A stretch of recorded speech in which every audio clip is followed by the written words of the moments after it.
Hey, good morning, Richard. Hey, how are you? Hey, okay. Today we're out in Hamakua Springs, Hamakua Farms, and we're visiting with Richard, and we're in his beautiful tomato field, and we wanted to talk story and get some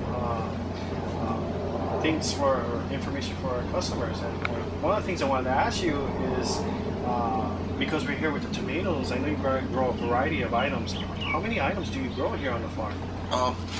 Quite a bit actually. We have 600 acres here, and some parts of it, maybe like 30 acres, is dedicated to hydroponic vegetables. So that's tomatoes, cucumbers, lettuces, and other things like that. And then out in the field, we grow ourselves. We grow bananas, and then some of the other farmers that work with us do sweet potato, corn, taro, other things. Well, you know, since gas prices went up, there was a point where some of our workers were asking us to borrow money for gas to come to work.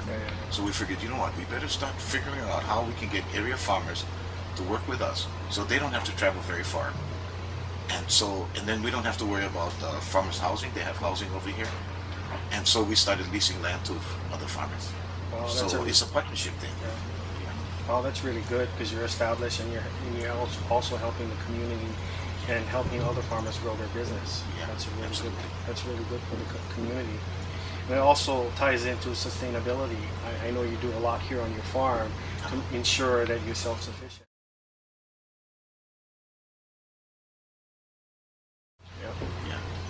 Yeah.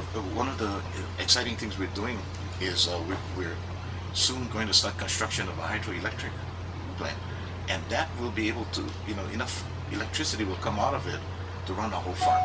But to get an idea what that means, it can power 15 40-foot Mexican container, refrigerated container, steadily. It's a lot of electricity. Wow. Yeah, we all know how much gas costs. And you know what? The good thing about it is it'll help the farmers because we'll have cheap electricity. Then we can consolidate and help them with that part so they can, extend the shelf life of products. Well, that's pretty interesting. And you also do some other interesting stuff. The way you grow your tomatoes, the system, I think is pretty interesting. Yeah, a couple of things. We went to, I went to Arizona to learn about greenhouse growing. But over there they're talking about big steels and glass structures because they need to protect from winter. We don't have winter. So we took the basic principles and made the most simple structure we could, considering Hawaiian conditions. We run about 74 degrees average year round, so we didn't need anything really heavy. But one thing really interesting is hydroponics. The basics of it is that it's soilless. Yeah. So what we're doing here, if you can see these tubes are filled with shredded coconut, and everybody in Hawaii knows coconut can float across the ocean, so it lasts a long time. But that's the medium, and that's what the plant supports the plant roots.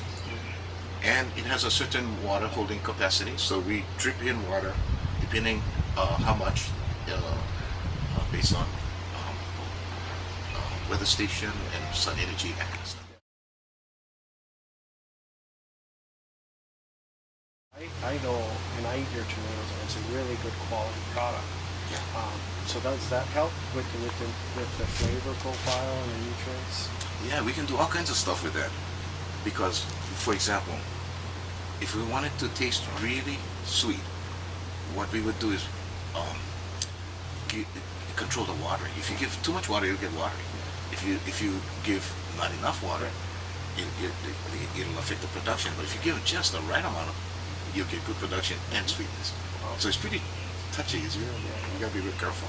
So with that being said, because all the time I eat tomatoes or when I buy your tomatoes, I'm pretty confident when I see the Hamakua label, it's a good quality tomato. So would you say you guys grow for quality? Yeah, and you know what we do is we grow for taste. For taste, okay. Instead of starting off and saying we're going to find something that is the most disease resistant or the one that has the most production, we don't go like that. We go for what is the best tasting, and then we test on our conditions to see if it's acceptable for production and that kind of stuff. And then we have a vote, and in our family, everybody has a vote, even the small kids. Yeah. And me, I'm the boss, so I get 3/4 of a vote. Everybody else get one.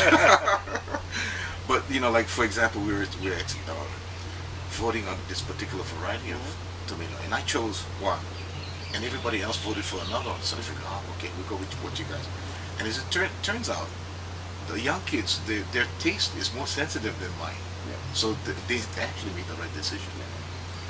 Oh, that's pretty interesting. Because it goes right along with our with Foodland and our program, because we want to provide the best tasting, the best quality products. Not necessarily the nicest looking, but the best tasting. And I think us partnering with you and having your products in the store, we get to offer our customers a good quality product. So I guess it's safe to say, if they see the Hamakua label on the products, they can take it home in confidence knowing it's a good tasting, good quality product. Yeah, and that's what we do consciously all the time. Take banana. You wouldn't think that you could make a difference in banana, but just think about it. Most of the bananas are grown in Central America. We have short growing season. In Hawaii, we're north of the equator, so the growing season is longer. What ends up happening is that you have a more complex tasting banana. So if you talk to most people that know, they're conscious about it, will choose local bananas over Central and South American bananas for that reason.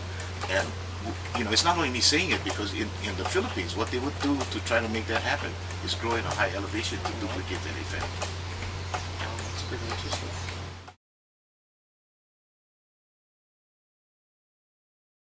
My dad was a farmer, and before that, all the way back. But when I came back, we started the banana farm, and we started from 1 acre, traded chicken manure for banana cake because we didn't have any money.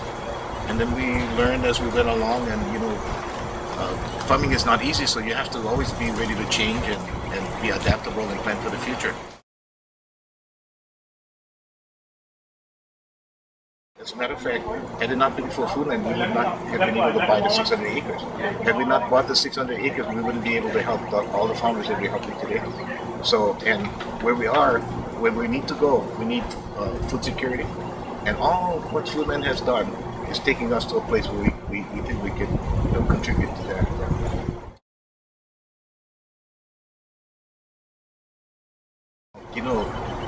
We're talking about food security. And food security has to do with farmers farming. And if the farmers make money, the farmers will farm. And that's why it's important that the local population support local farmers. And then from our standpoint, we try to do the best we can do to provide the highest value. And we place a high value on taste. And also taking care of the environment and being sustainable in general. So it's a long way of saying it, but if the farmer makes money, the farmer will farm. Yeah. Well, I think that the other thing that's important for us and to our consumers, our customers, is that it's fresh. I mean, the quality and the products will get it to our stores within 2 to 3 days, as opposed to coming from the mainland, which take a week or two. That is absolutely true. And so we're trying to do whatever we can do, especially with our hydro project. Then we'll be able to use inexpensive electricity to provide, to protect and extend the quality of not only us, all the other farmers. Most definitely. And I feel very strongly about it. And even for us at Foodland to buy local, like how you do, you support the community and all the new upcoming farmers. I'm glad we have a part in that with our partnership, and we're able to help support the local community. Yeah, it's a really huge deal. Yeah, and all of us, we really partnership. And along that lines, I mean, you got to tell everybody this story, because you were talking about earlier, about having taste and good quality, and that's what you grow for. Isn't there a chef, a locally known chef that you sell your product to? Yeah, we sell to Chef Alan Wong, and he has it on his menu, and that puts a heavy burden of responsibility on us. Before, we used to be able to kind of let our guard down when they leave the packing house, but now that it's on the menu and we are responsible for it, we feel especially concerned about making sure the quality is good. But it doesn't only mean that. What it also means is that all of us, our workers, everybody, feels a sense of pride of being able to be recognized for what we do, and which is provide good taste and good quality.